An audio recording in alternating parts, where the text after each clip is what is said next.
Today we have our third in our series of Zodiac builds. This is Gemini. They're known to be expert communicators, really dynamic and versatile, but they're also known to be two-faced. They're often called the chameleons, and their sign is an air sign. Their motto is, I am both sides of the coin. So we're gonna take those pieces and try and make something cool out of it. All right, right off the bat, I think my favorite part about this Gemini build is the flavor. So here's the story I have cooking. When Gemini was born, there was another twin in the womb, but they were absorbed into a single body. So now we have two personalities in one body, and they both think that they are the owner of this body. And so they're actually really annoyed at each other. They have really different personalities. They don't get along well, and they're like, hey, you've invaded my body, scram.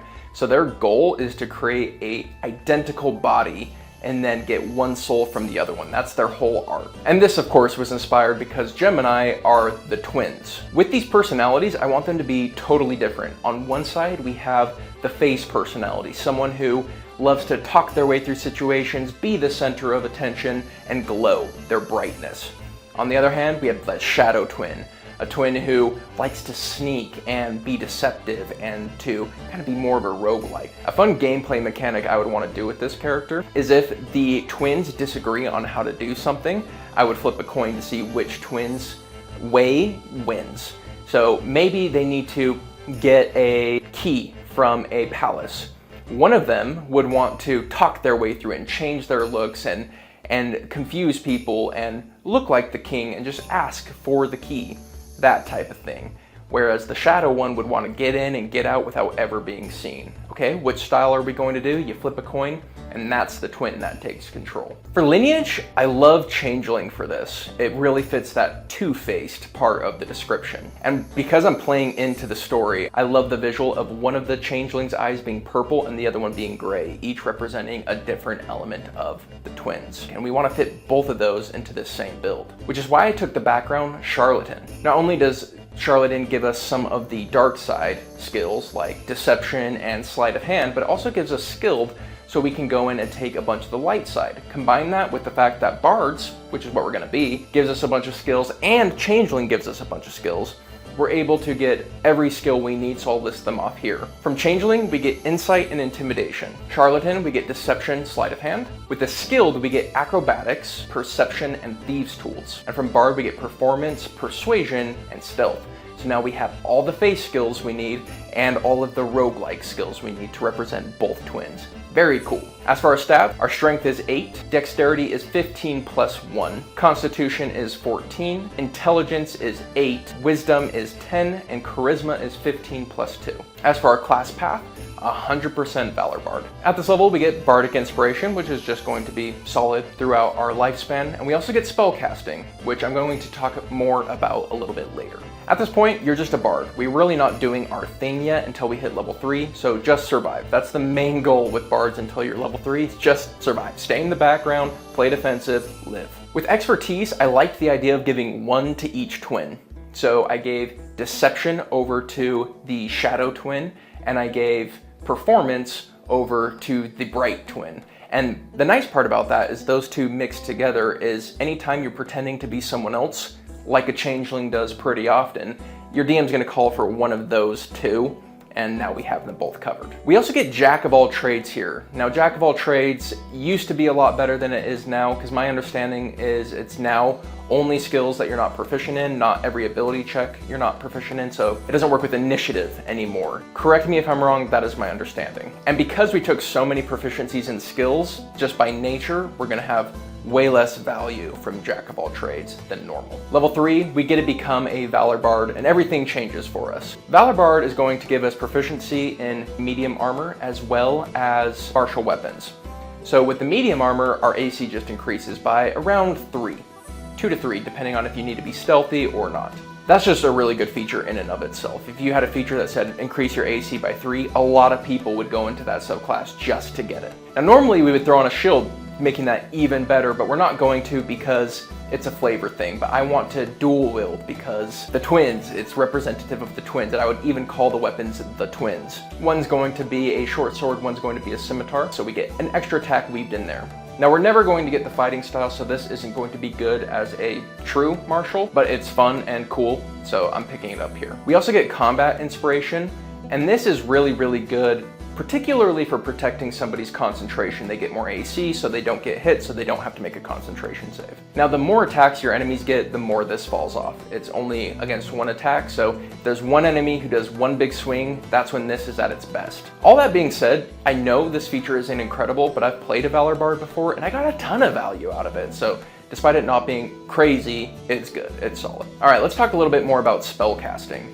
So instead of going into every single spell I would take, I just want to give you the general idea of what I'm looking for. The first kind of spell I'm looking for is something that is bonus action or reaction focused. That way we can use our action to make attacks, and then bonus action, healing word, or reaction, silvery barbs. Whatever your setup is, that just makes us feel more like a Gish. The second kind I'm looking for is any spell that creates a duplicate of me. So I'm thinking like mirror image, or greater image upcast. You can just make a clone of yourself who's always around.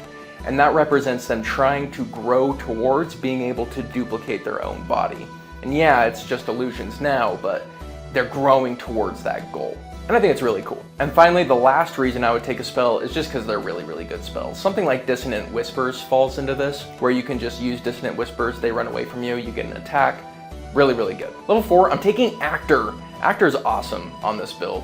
So anytime we're trying to pretend to be someone else, we get advantage. So now we have expertise and advantage on BSing. And so we're gonna be really good at that. And I don't know if you guys have ever played this play style. If you have a high role-playing game, being able to turn into anyone, sound like anyone, and be very difficult to detect is just a good time. Some of my most memorable D&D experiences were mimicking someone else to infiltrate places that I had no business being in. Something that kind of goes along with this is from being a charlatan, we get the forgery kit. So we can forge the stuff that person would have. So I can be a guard with forged documentation from the city saying I can search a premises, for example. Level 5, we get a lot more bardic inspirations, just keep passing them out. Level 6, we get extra attack. This gives us 3 attacks, and it makes us relevant as cantrips are scaling. Eventually they would scale past us. This keeps our attacks relevant. And I just love the look of a changeling with two weapons, 2 different colored eyes, moving in between battlefields, just cutting people up. It's really cool. Level 7, we got Counter Charm. It's just a good reaction against a lot of common saves. Used to be terrible, now it's solid. Level 8, we get a Charisma bump. Our spellcasting is gonna be all the better. Level 9, we get Expertise. Again, I wanna do 1 for the face and 1 for the Shadow Twin. For me, I like Persuasion and Stealth. At level 10, we get Magical Secrets, and this really changes the game for us. Without it, at level 11, our cantrips scale again, and we can't really justify running in and hitting people with our toothpicks anymore, so we kind of just end up defaulting to a backline caster. By having this, we have all the spells to choose from, and that really allows us to keep our cool playstyle going forward. Spells like Spirit Guardians, Ashardalon's Stride, and Stillwind Strike can have us still feel like that up close and personal Gish, and even without using our action to attack as often. Level 11, you get some new spells, but I kind of already talked about what I'm doing with spells. At level 12, we're going to get a con bump. It gives us better concentration and better HP. And these builds I'm going to take to level 12 to represent 1 for each zodiac sign. Past that, you just kind of continue on the same idea. But what I would really focus on moving into the end game is taking spells like Clone or Simulacrum. That way you can talk to your DM about combining those spells, and maybe you have to cast both of them the same day or something in order to create a body that is exactly your duplicate and somehow move one of the spirits over into it without them knowing which one. So both of them think they have the original body still, and then it would be represented with one of the characters having 2 purple eyes, the other one having 2 gray eyes, and now they are 2 individuals. I think that's a really cool ending to their story of having to work together. I think it sounds like a freaking blast. I would really be excited to play Gemini. I hope you guys like it as much as I do. If you are still here, you're definitely one of my people, and I don't know why that you're not already over at the D&D lovers community. Come hang out. I want to talk to you directly. I want to say thank you to everyone who has joined our school community. I've been very impressed with the amount of people and the quality of people coming in. I pulled from this group of people to test my goblin one-shot, The Lair of the Goblin Queen, and it went really well. Everyone got along, everyone treated each other with respect, and it was just a really fun time. I think this group is special. If you want to find a place to be surrounded by people who also love D&D, I really recommend checking it out. All right, and keep an eye out for that next Zodiac build coming soon. And until next time, my friends, take it easy. Peace.